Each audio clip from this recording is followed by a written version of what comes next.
ফুল দিয়ে সেনাবাহিনী সদস্যদের বরণ করে নিচ্ছে শিক্ষার্থীরা সহ আমজনতা যারা রয়েছেন, হাজার হাজার মানুষ। তারা কিন্তু এই মুহূর্তে শাহবাগ কিন্তু তারা কিন্তু দখল করে নিলেন। শাহবাগে কিন্তু চলে এসেছে শিক্ষার্থীরা।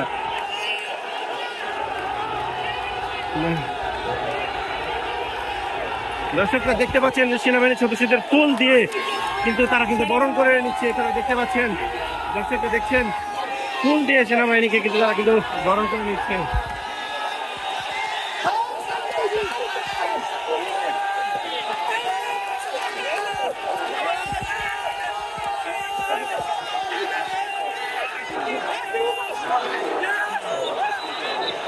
দর্শকরা দেখছেন যে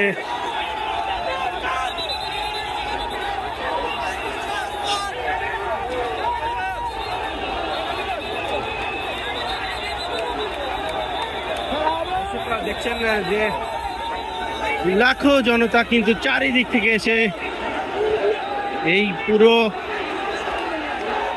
এলাকা কিন্তু আমজনতা সাধারণ মানুষ কিন্তু তারা কিন্তু চারিদিক থেকে এসে এই মুহূর্তে শাহবাগের যে চত্বরটি রয়েছে সেই চত্বরটি কিন্তু তারা কিন্তু দখল করে নিলেন।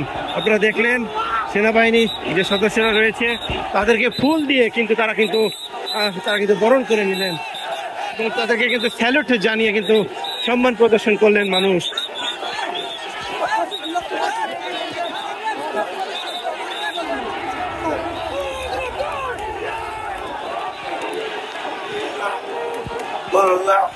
দেখছেন মানুষের উল্লাস, বাদ ভাগা উল্লাস কিন্তু তারা কিন্তু দেখতে পাচ্ছেন, মানুষের বাদ ভাগা উল্লাস।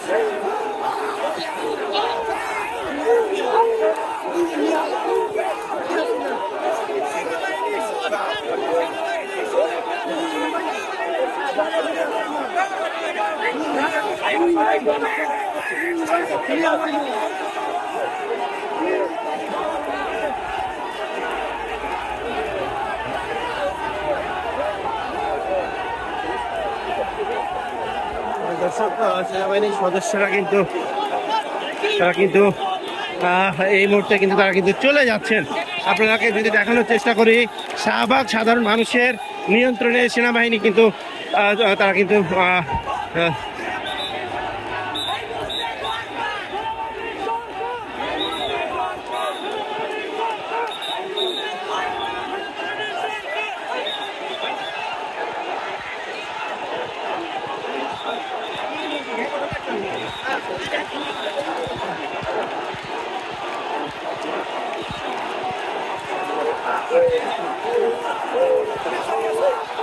আমার ছেলের বুকে গুলি চালিয়েছে, অসংখ্য বাচ্চাদেরকে গুলি করে করা হয়েছে আশায়।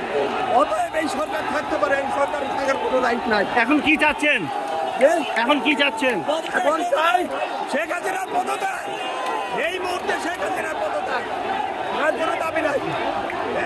একদমই শেখ হাসিনার পদত্যাগ।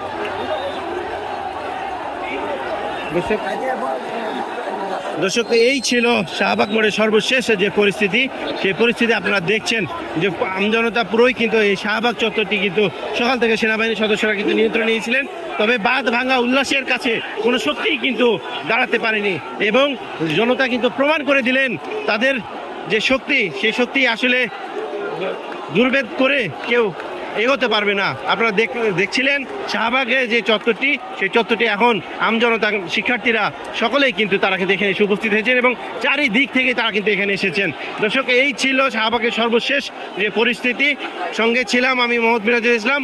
পরবর্তী খবর নিয়ে আপনাদের মাঝে আবার হাজির হব। সেই পর্যন্ত অবশ্যই ভালো থাকবেন।